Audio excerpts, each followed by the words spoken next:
Hello Facebook और Instagram का programme देखने वाले सभी भाइयों और बहनों को मेरा नमस्कार स्वीकार हो। मैं एक सोल्जर एसटी राजकुमार निषाद बॉर्डर रोड्स ऑर्गेनाइजेशन में पहले सर्विस करता था। मैंने वहाँ से रिजिग्नेशन ले लिया है और अब एक सिंपल लाइफ बिता रहा हूँ। मैं सभी दोस्तों से यह बात करना चाहता हूँ। एक्चुअली फेसबुक और इंस्टाग्राम मैंने इसीलिए ज्वाइन किया है ताकि मैं देश के भौगोलिक स्थिति और पब्लिक के बारे में अच्छी तरह से जान समझ सकूं, क्योंकि इस प्रकार हम एक दूसरे से आपस में बातें करके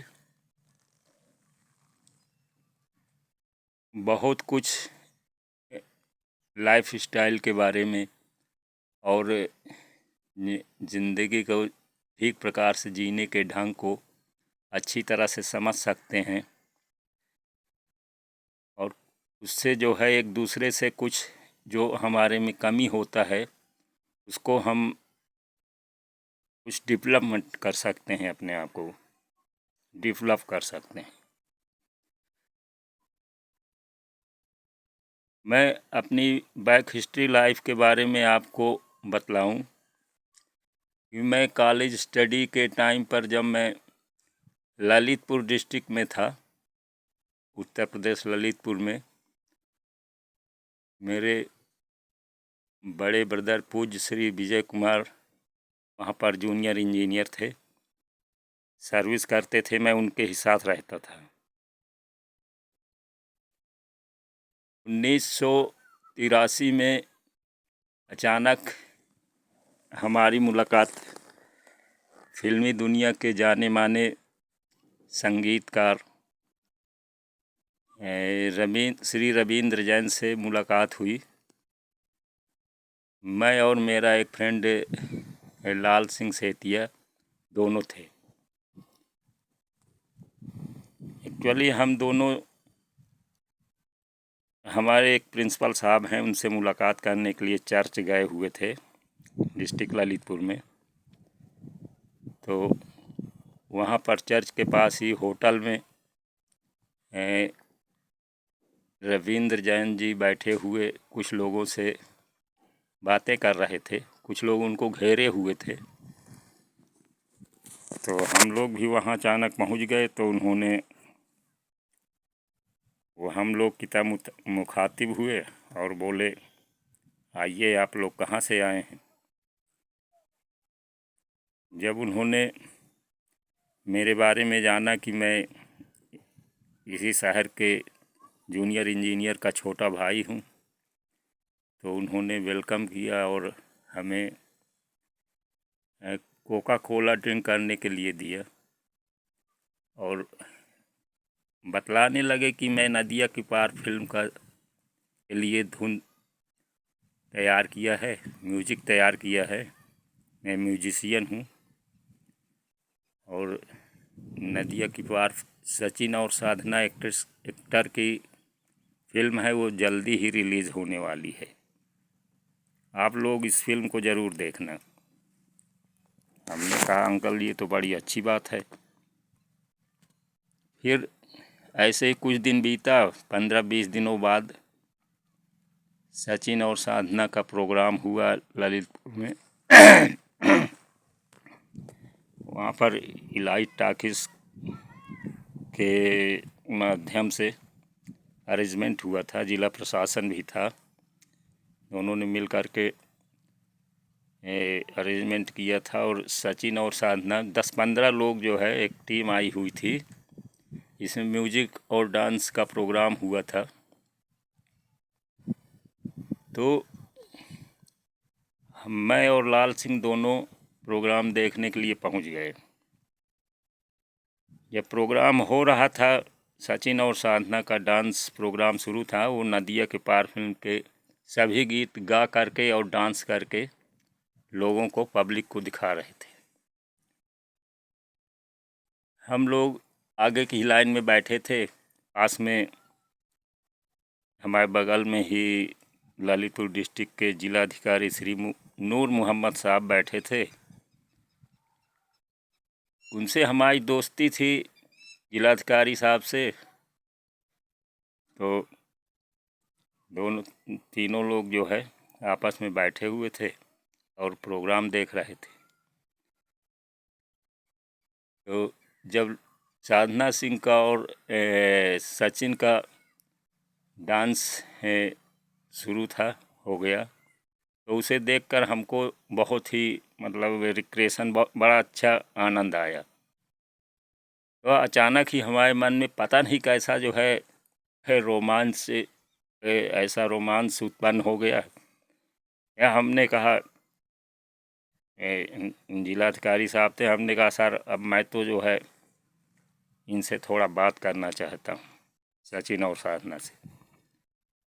वो डांस करने के बाद स्टेज के पीछे बने हुए बैरेक में जा कर के रिलैक्स करने लगते थे। तो मैं और लाल सिंह दोनों वहाँ पर जो है पहुँच गए। तो वहाँ पर रविंद्र जैन बैठे हुए थे पहले से ही। तो उन्होंने देखा, बोले आ गए आप दोनों। हमने कहा अंकल जी हम भी आपका प्रोग्राम देखने आए हैं। तो उन्होंने कहा ठीक है आइए हमारा प्रोग्राम देखिए। तो मैंने कहा अंकल जी मैं साधना मैडम से बात करना चाहता हूँ। तो उन्होंने कहा ठीक है। साधना मैडम का उनकी तरफ इशारा किया। वो जो है, मैंने कहा मैडम मैं आपके साथ फिल्मों में काम करना चाहता हूँ। तो साधना ने जो है कहा यस कम ऑन, अभी चल के हमारे साथ डांस कीजिए स्टेज पर। तो मैं असमंजस में पड़ गया। मैंने कहा ये मुझे डांस वांस तो आता नहीं है, ना मुझे डांस आता है ना तो गाना गाना आता है। मैंने कहा मैडम मुझे डांस और गाना कुछ तो आता नहीं है। तो वो हंसने लगी, बोली जब आपको डांस और गाना कुछ भी नहीं आता है तो आप फिल्म में क्या काम करेंगे। तो मैं सोचने लगा कि ये बात तो सच ही कह रही, लेकिन मुझे फिल्म का शौक़, उस टाइम फिल्म का शौक़ लगा था। तो मैं फिर जिद कर बैठा। मैंने कहा मैडम कुछ भी हो मुझे अपने साथ रख लीजिए। तो अब वो फिर जो है इसी बात को कहने लगी, बोले जब आपको कोई डांस या गाना कुछ आता नहीं है फिर आप क्या काम करेंगे। तो इतने में रवीन जैन साहब थे, उन्होंने कहा अगर आपको फिल्म में काम करने का शौक़ है तो मैं आपको गिटार है, तबला है, म्यूज़िक में का काम आपको जो है दे सकता हूँ। तो मैं खुश हो गया। अब इतने में लाल सिंह बोला, जो है लाल सिंह सेतिया नाम था जो मेरा फ्रेंड था, वो बोला मैडम ये आपके साथ रहकर आपका चप्पल है, आपका लगेज है, बैग वगैरह है, उसको ढोते रहेंगे, इनको रख लीजिए अपने साथ। तो वो हंसने लगी, बोली लगेज और चप्पल ढोने के लिए तो बहुत लोग मिल जाते हैं। और रविंद्र जैन जो है जब ये कहने लगे कि मेरे साथ रहो मैं आपको म्यूज़िक सिखा दूंगा, तो मैंने कहा ये अच्छी बात है। तो हम दोनों जो है एग्री हो गए। तो फिर बाद में प्रोग्राम समाप्त होने के बाद रवीन जैन से हमारी बात हो गई। उन्होंने कहा, उनसे हमने कहा ठीक है हम आपके साथ चलेंगे। उन्होंने कहा बस झेलम एक्सप्रेस कल जब जाएगी तो वहाँ जो है आ जाना ललितपुर स्टेशन में। सकते हैं। हमने कहा अच्छा। अब हम दोनों खुशी से चले आए और यहाँ का लाल सिंह से मैंने कहा ऐसा है, भाभी जी से हमारे 3,000 रुपये ले लो, दोनों जन चलेंगे साथ में। मुझे तो भाभी जी नहीं देंगी और आपको जो है दे देंगी। तो लाल सिंह ने भाभी जी के पास जो है कोशिश किया पैसे के लिए। जब भाभी ने सुना तो वो जो है नाराज़ हो गई, बोली नहीं मैं पैसे वैसे नहीं दूंगी। और जो है बोले भाई साहब को आने दीजिए, मैं उनसे बता दूंगी अगर बम्बई जाने का प्लान बनाया तो। बोले लाला जी भी जा रहे हैं, आप भी दोनों? बोले हाँ। तो वो जो है नाराज़ हो गई। तो फिलहाल उन्होंने भाभी ने जो है भाई साहब से नहीं जल्दी जिक्र नहीं किया था उस टाइम, लेकिन हम लोगों का जो है प्लान पूरा जो है कैंसिल हो गया, चौपट हो गया। अब पैसे जब पास में पैसे नहीं तो कैसे बम्बई जाने के लिए वहाँ खर्च लगते हैं। तो लेकिन उसी बीच जो है साधना सिंह थी, उसने जो है ये कहा था कि तुम्हारे पापा जो है, मैंने पापा के विषय में जिक्र किया।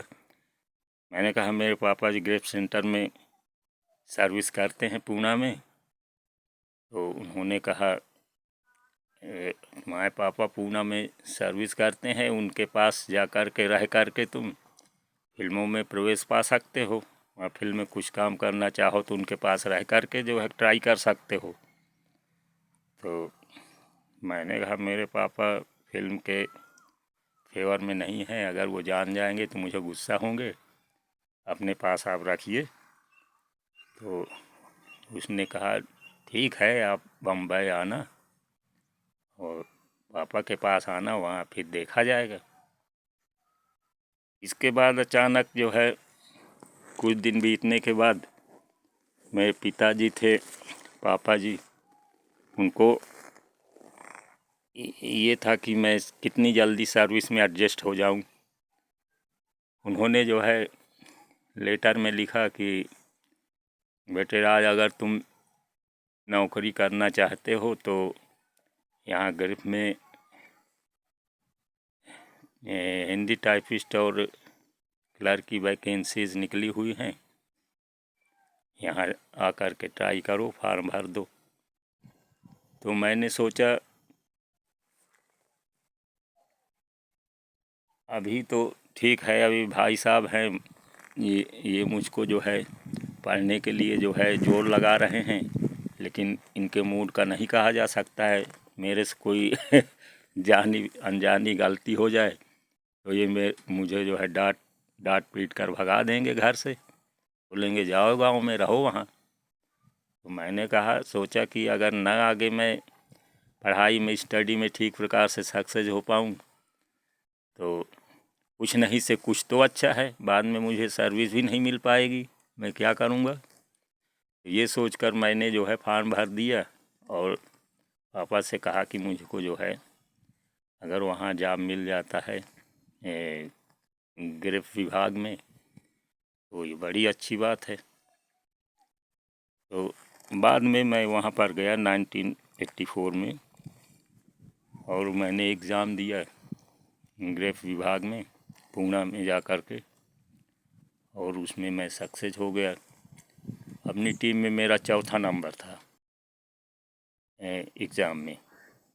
तो उसके बाद जो है वहाँ पर 2 महीने हमारा ट्रेनिंग हुआ और मेरे पूना जाने पर, वहाँ पहुँचने पर, परीक्षा और इच्छा के टाइम पर जो है मेरे पापा जो थे वो घर चले आए थे अवकाश लेकर के, और वहाँ पर उनके एक लोग फ्रेंड लोग थे, 2-4 लोग जो है खास फ्रेंड। तो उन्होंने मुझे हेल्प किया, मतलब वहाँ रहने वहने के लिए और लोगों से जान पहचान, क्योंकि आर्मी का लाइन था, वहाँ पर पहली बार मैं गया था, मुझे ठीक से जानकारी तो है नहीं कि आर्मी में किस प्रकार लोगों से मिलना है, कैसे उठना बैठना है, सब देखते सुनते हुए मैंने काम चलाया। लोगों ने हवलदार मंडल अंकल थे, उन्होंने जो है वो मुझे बहुत चाहते थे, मेरी हर बात का ध्यान रखते थे, खाने पीने का, उठने बैठने का, हर चीज़ का। फिर जब मैं उसमें जो है ट्रेनिंग हो रही थी, ट्रेनिंग कंप्लीट हो आया, हमको पैसे तनख्वाह के मिले। जब सैलरी मिली तो पिताजी के एक दोस्त थे हवलदार RK चौधरी, हरियाणा के थे वो। तो वो जो है बहुत मजाक किया करते थे। तो जब मुझे सैलरी मिली तो बोले, राजकुमार तुझको सैलरी मिल गई, चल तुझको जो है फिल्म हीरोइन के पास लिवा ले चलता हूँ। मैंने कहा अंकल क्या बात कर रहे हैं। बोले अरे नहीं, चल फिल्म में चल के देखा।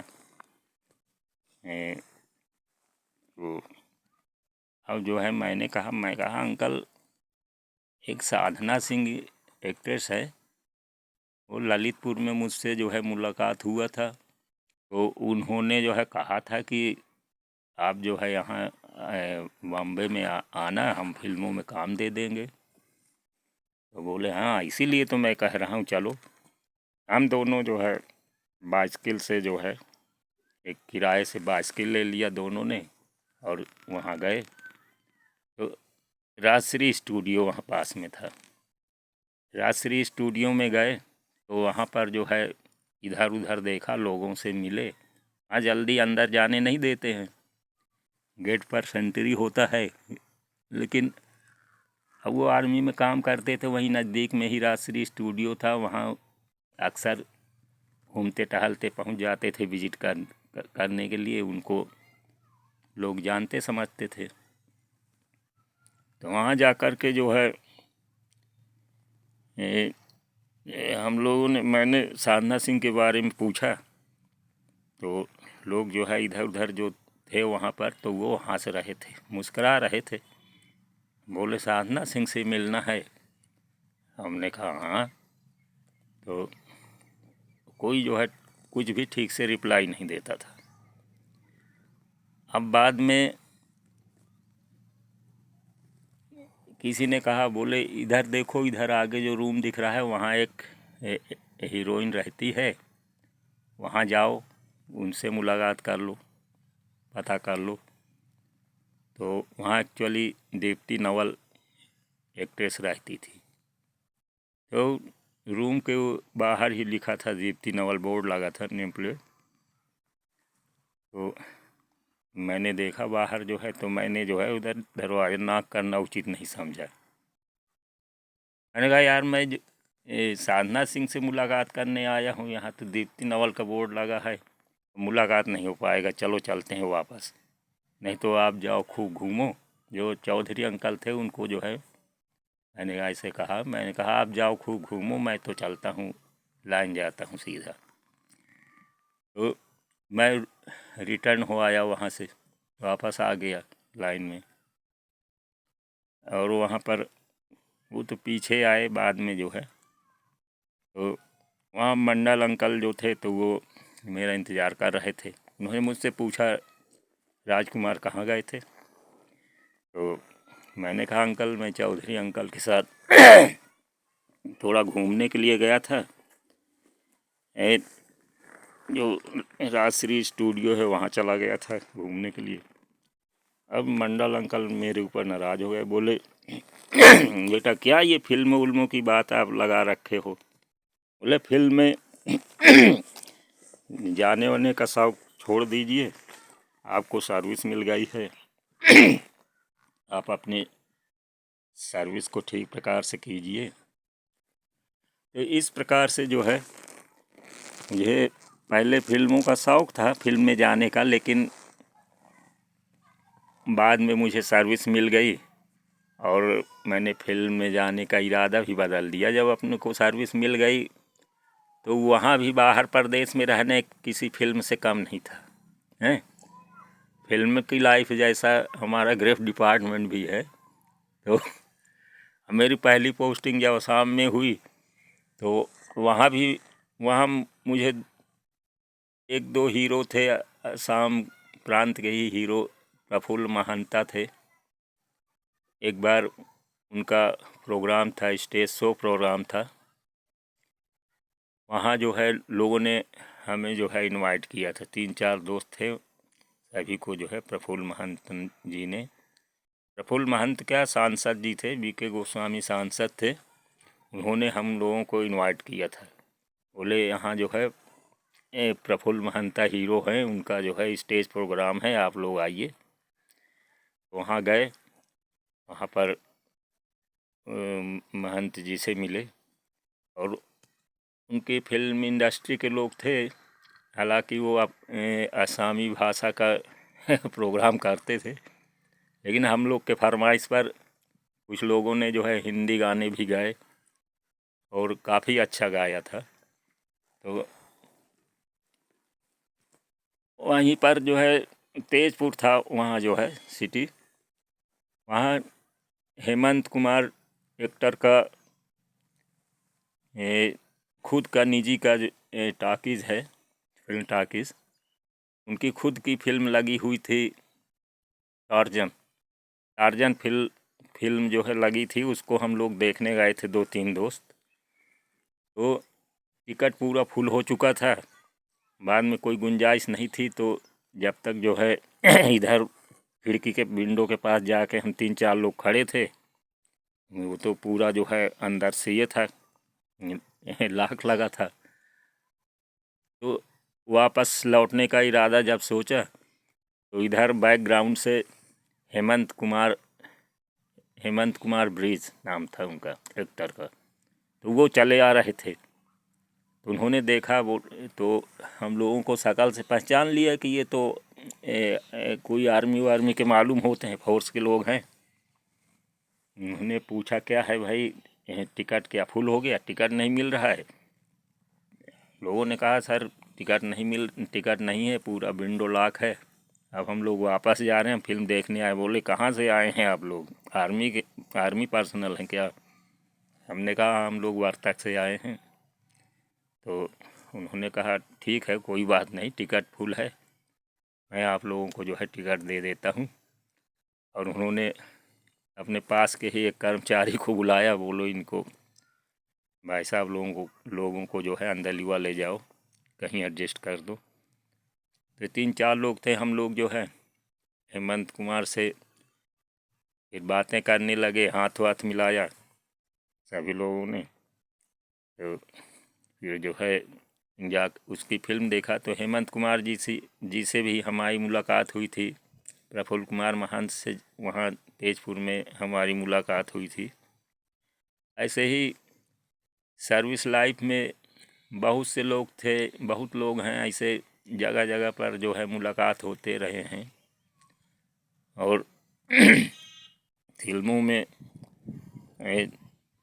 वाकई में मुझे पहले इंटरेस्ट था, लेकिन बाद में मैंने जो है अपने दूसरे लाइफ में आ गया, क्योंकि मेरे घर के लोग, मेरे पापा वगैरह जो है, बड़े भाई भी थे। बड़े भाई तो फिलहाल इतना ज़्यादा नहीं, लेकिन पापा जो है बहुत अगेंस्ट थे फिल्म वगैरह में काम करने के लिए।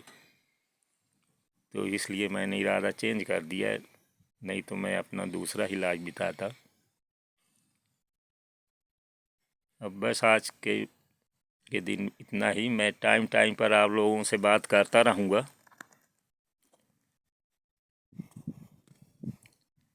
अगर अभी मैंने 2 दिन पहले मैंने अपने सर्विस लाइफ के डिटेल के बारे में बताया था, एक वीडियो बनाई थी, शायद आप लोगों ने देखा होगा, आपको पसंद आया हो। अगर हमारी और आपकी बाद में बातें होती रहेंगी, तो मैं अपनी हिस्ट्री लाइफ के बारे में बहुत कुछ बतलाता रहूँगा, शायद आपको आनंद आए। और हो सका तो आप लोगों का फ़ोन नंबर मिलेगा, कांटेक्ट हो सकेगा आप लोगों से, तो मैं जो है वो आप लोगों से बातें भी करूँगा और आप लोग की लाइफ के बारे में भी पता करता रहूँगा। ओके, इससे ज़्यादा अब आगे क्या कहना है। ठीक है, जय हिंद जय भारत।